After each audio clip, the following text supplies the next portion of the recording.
So we're gonna talk about Clayface because this trailer was amazing. I fell in love with it. I've watched the trailer a dozen times, um, and I can't wait for this movie. And the fact that it is a straight up body horror film, and I'm here for it. So this is a movie being based on the feat of Clay from the anime series written by Mike Flanagan, which is phenomenal screenplay. We are following Matt Hagen, that is the same character that we see in the anime series, which is very familiar with any of us that knows Clayface. They are changing the story just a tad. In the anime series, he gets in a car accident that he needs this renew his face. In the movie, he is being attacked by the mob, and he gets all cut up into his face, and that's what leads him to get the renew and try to fix his face. Now we are doing a little bit of things a little bit different. In the movie, we are getting injections versus the clay substance, like putty, that he uses throughout the animated series to fix his face.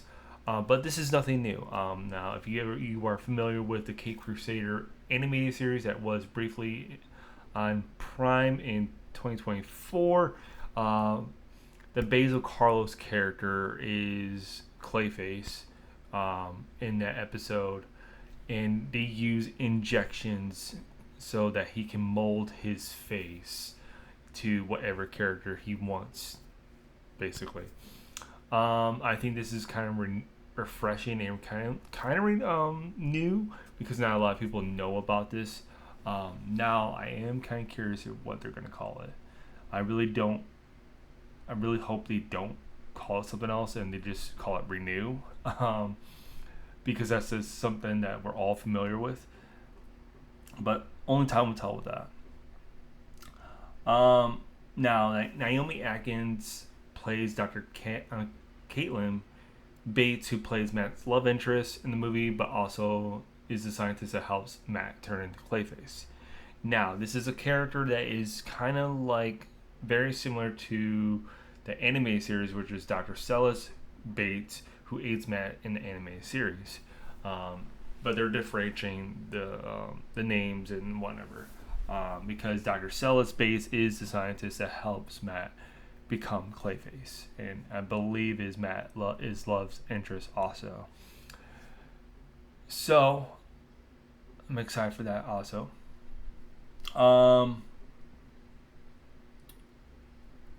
Now, the other thing that is slightly confusing, James Gunn has addressed this because a lot of fans have wondered if this was true or not.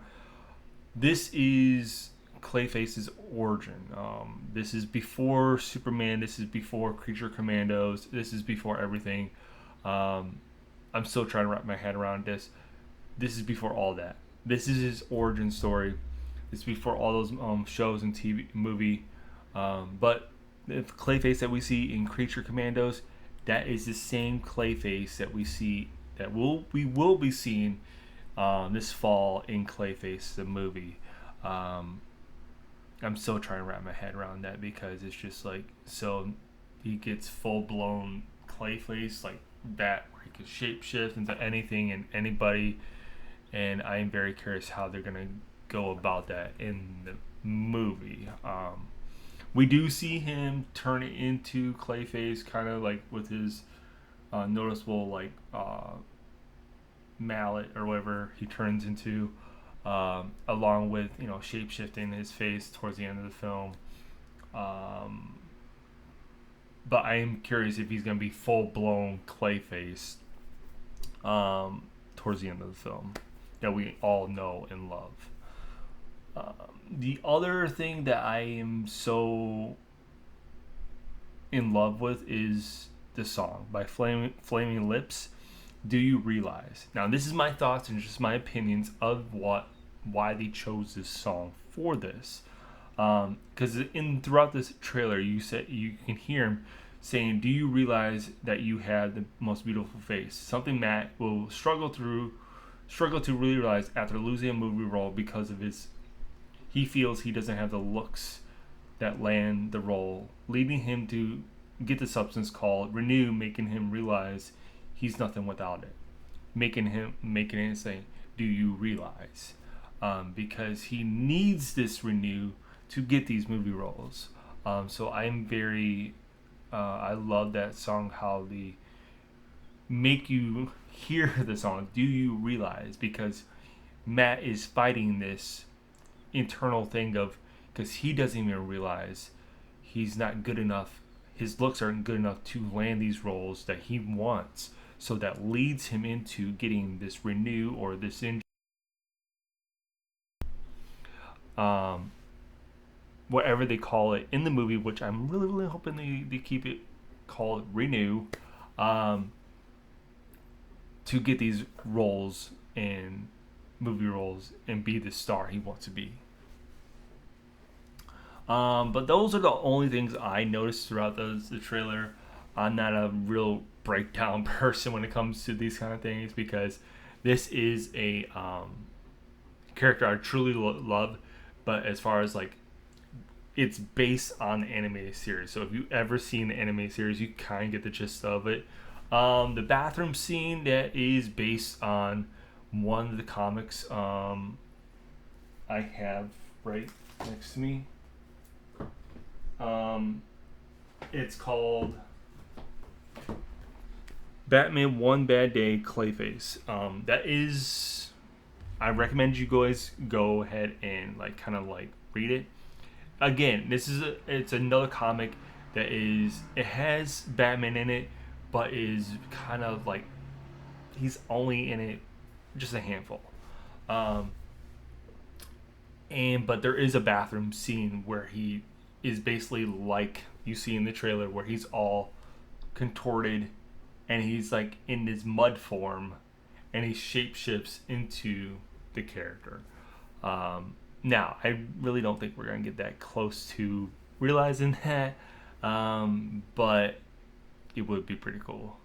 The other thing I want to kind of address is that a lot of chatter online that's saying that this would fit so well in Matt Reeves' universe, and I am not going to disagree. I think it would, but Matt Reeves has already said that he doesn't want to do the fantastical. He doesn't want to do these over the top like a Clayface or a Poison Ivy or Mr. Freeze or any of these kind of characters that are fantastical that we love to explore. I would even go as far as Bane. Um, because if you're reading Bane in the latest comic issues of Absolute Batman, you can see how hulking in these fantastical he looks. He couldn't be that realization of like a normal person like he did with the Riddler. He's taking grounded level villains that are in the DCU, or I should say DC comics, like a Penguin, like a Riddler. I was go Harvey Dent. He's taking grounded people that don't really have that power. You can't do Mr. Freeze without doing something like very fantastical. Whether he's wearing his suit and he has his gun. I mean, you can kind of go with the grounded look of doing like a where he's in the absolute universe, where it doesn't take Victor Freeze. It takes place of his son, and his son is basically has the powers to touch people and basically freeze them and kill them. Um, Matt Reeves could do that, but I don't think he would ever will. I think in the newest Batman Part 2, I think it's a Court of Owls story, but I've already broke that down and what my thoughts are with that. But I am very curious of what this new Batman we're going to get with James Gunn, Brave and the Bold, because right now this we will be able to see in this Clayface movie what our Gotham's going to look like, and how dark is it? Is it going to be very like kind of roughly based on the animated series, because he has said, James Gunn has said it's going to be kind of basically based off the anime series, kind of like the animated movies, somewhat in comics. So I'm kind of curious. Um, but James is really good with the fantastical, as far as getting characters and whatnot. So yes, would it be awesome to see Clayface in Matt Reeves? Yes, but he could never pull off this fantastical, these characters that need to be fantastical. But those are my thoughts. Those are my opinions. I truly am looking forward to this film. I love this film so far. I like what we're seeing. I like that they're giving us feats of clay, but giving it to us a new spin on it. And I can't wait for it. But I leave it off to you guys. Is there anything I left off that you guys maybe thought I should have covered? Is there anything that you want to talk about in the comments below? Are you guys excited? Do you think Batman's going to be in this film? Maybe a shadow, maybe something. Let me know in the comments below. Until next time, guys. Peace.